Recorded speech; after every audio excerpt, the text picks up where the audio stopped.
यहाँ पर कहानी का रुख तब बदलेगा जब राफ़े को सारी हकीकत का पता चल जाएगा कि अरीशा तो बेकसूर थी, क्योंकि अरीशा ज़ैन से मिलने जाकर यही बात कहती है कि इन सब के पीछे मॉम का हाथ है। मॉम जानबूझकर ये सब कर रही हैं क्योंकि मॉम शुरू से ही राफ़े को पसंद नहीं करती।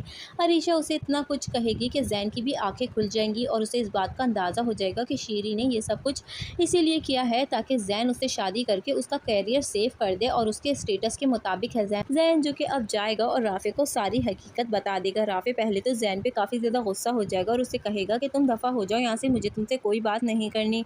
लेकिन ज़ैन के सच बताने पर राफ़े इस बात को मानने के लिए तैयार हो जाएगा कि इन सब के पीछे शीरी का हाथ है और अरीशा बेकसूर है। अरीशा के यहाँ भी बहुत जल्द खुशखबरी आ जाएगी और उसे प्यारा सा बेटा हो जाएगा।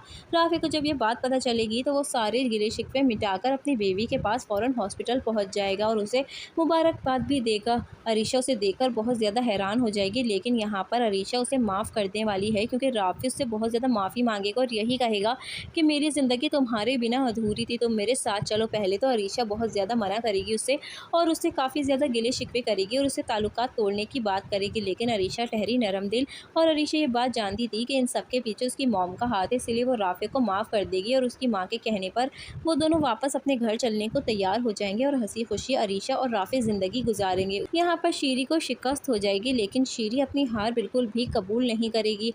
दूसरी तरफ जायशा भी है जो कि बहुत ज़्यादा कोशिश कर रही है कि उसका तायब्बुत ठीक हो जाए और काफ़ी हद तक वो बेहतर भी हो जाएगा और अपने पैरों पे चलने लगेगा। अरीशा से यही बात कहेगा कि अरीशा तुम सुफियान से बोलो मुझे राफ़े से मिलना है। वो दोनों मिलने के लिए उसके घर पहुंच जाएंगे। वहाँ पर राफ़े की माँ हामिद को देखकर बहुत ज़्यादा हैरान हो जाएगी और उसका बाप अब हाथ जोड़कर राफ़े से माफ़ी मांगेगा और कहेगा कि मैंने बिना सोचे समझे इतना बड़ा फैसला कर लिया। अरसलान जो कि हामिद के माफ़ी मांगने पर काफ़ी ज़्यादा शर्मिंदा हो जाता है और यही कहता है कि आप मुझे इस तरह से शर्मिंदा ना करें। दूसरी तरफ हामिद जो कि काफ़ी ज़्यादा खुश हो जाता है अरीशा और राफ़े को यूँ हंसता मुस्कुराता देखकर, उसका प्यारा सा बच्चा देखकर। दूसरी तरफ शीरी है जो कि अपनी हार किसी सूरत मानने को तैयार नहीं है। वो दुनिया की रंगीनी में इस कदर खो जाती है कि उससे हकीकत का आईना नज़र ही नहीं आता। वो बार बार गुनाह पे गुनाह किए जा रही है, गलती पे गलती किए जा रही है, लेकिन वो ये नहीं जानती कि उसका अंजाम बहुत ख़तरनाक होने वाला है। शीरी जो कि अपने आप को बहुत मजबूत औरत समझती थी कि उसके एक इशारे पर सब नाचने लग जाते हैं, उसके एक इशारे पर उसके घर वाले खड़े हो जाएंगे और वो कभी हारेगी नहीं। लेकिन वो यहाँ गलत साबित हो जाती है जब अरसलान को गिरफ्तार कर लिया जाता है। अरसलान जो कि फ़िज़ा के मंगेतर यानी कि शौहर को बहुत ज़्यादा मारता पीटता है और उसे इस हद तक ज़ख्मी कर देता है कि वो हॉस्पिटल में पहुँच जाता है। उसकी जान तो बच जाती है, लेकिन यहाँ पर वो सारी सच्चाई बता देगा कि उसको मारने के पीछे कोई और नहीं बल्कि अरसलान है। यहाँ पर अरसलान का बुरा वक्त शुरू हो जाएगा और अरसलान को जेल हो जाएगी। हामिद भी अरसलान से सारी नाते ताल्लुकात तोड़ देगा और उसे अपनी जायदाद से आग भी कर देगा। शीरी जो कि अरसलान के पास जाकर उसे हौसला देती है कि बहुत जल्द मैं तुम्हें यहाँ से निकाल दूंगी, लेकिन अब यहाँ पर अरसलान को अपनी गलती का अंदाज़ा हो जाएगा कि वो बहुत ज़्यादा गलत था और उसने जो जो कुछ किया है वो सब कुछ उसके सामने आ रहा है।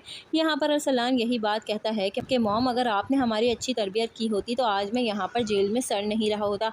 ये सब आपकी वजह से हुआ है मॉम, आपने शुरू से मेरे दिल में जहर घोला है। मैं अब आपकी शक्ल भी नहीं देखना चाहता और जो गुनाह मैंने किए हैं उसकी सज़ा मुझे मिल चुकी है। चले जाएं आप यहाँ से और आइंदा यहाँ पर मत आइएगा। अरसलान जो कि शीरी से सारे ताल्लुकात ख़त्म कर देगा। शीरी यहाँ पर उसके घर वालों के पास जाएगी और अरसलान के लिए माफ़ी मांगेगी तो फ़िज़ा के मंगेतर और उसके घर वाले अरसलान को माफ़ कर देंगे और अरसलान को ज़मानत हो जाएगी। और अरसलान अपनी गुनाह की सज़ा भुगतने के बाद जब घर वापस आएगा यहाँ पर वो अपने बाप से बहुत ज़्यादा माफ़ी भी मांगेगा। उसका बाप उसे माफ़ कर देगा और उसे यही बात कहेगा कि तुम्हें अब तुम्हारी गलती की सज़ा मिल चुकी है, इसीलिए मैंने तुम्हें माफ़ किया। वो अपनी माँ से मिले बगैर ही हामिद को ये बात कहेगा कि डैड आप मेरी टिकट कटा दें, मैं अब हमेशा के लिए यहाँ से जाना चाहता हूँ, मुझे अमेरिका शिफ्ट होना है। उसका बाप कहेगा जैसा तुम चाहोगे वैसा ही होगा। अरसलान जो कि रातों रात अमेरिका चला जाएगा और अपनी माँ से सारे ताल्लुकात ख़त्म कर देगा।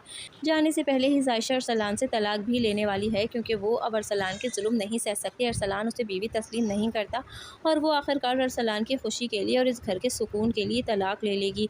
सुफियान को जब अपनी माँ की हरकतों का पता चलता है तो वो अपने बाप से यही बात कहता है, उस बेचारी मासूम का क्या कसूर था जो मॉम ने उसकी और मेरी ज़िंदगी बर्बाद करके रख दी, आज वो अकेले तन्हा तड़प रही है। तो यहाँ पर हामिद सुफियान और जायशा की शादी करवा देगा और दोनों की ज़िंदगी पुरसुकून हो जाएगी। आखिरकार सुफियान को उसकी मोहब्बत मिल जाएगी और जायशा भी सुफियान की मोहब्बत पाने के बाद बहुत ज़्यादा खुश हो जाएगी क्योंकि वो दोनों एक दूसरे से शुरू से ही मोहब्बत करते थे। माना कि उनकी ज़िंदगी में बहुत उतार चढ़ाव आया लेकिन उनकी मंजिल एक थी।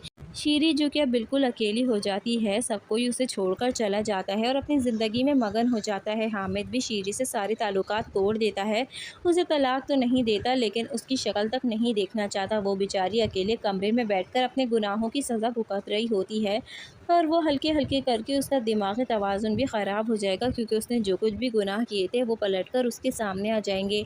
वो सोचते रह जाएगी कि उसने अपने हाथों से अपना आशियाना क्यों जला दिया। उसके बच्चे मोती बनकर बिखर जाएँगे और वो देखती की देखती रह जाएगी। इस तरह से दोस्तों इस ड्रामे की एंडिंग हो जाएगी। ज़ायशा को उसका प्यार मिल जाएगा और अरीशा को उसकी मोहब्बत मिल जाएगी। दोस्तों अगर आपको हमारा प्रेडिक्शन अच्छा लगा है तो वीडियो को लाइक करके मेरे प्यारे दोस्तों चैनल को सब्सक्राइब कर लीजिए।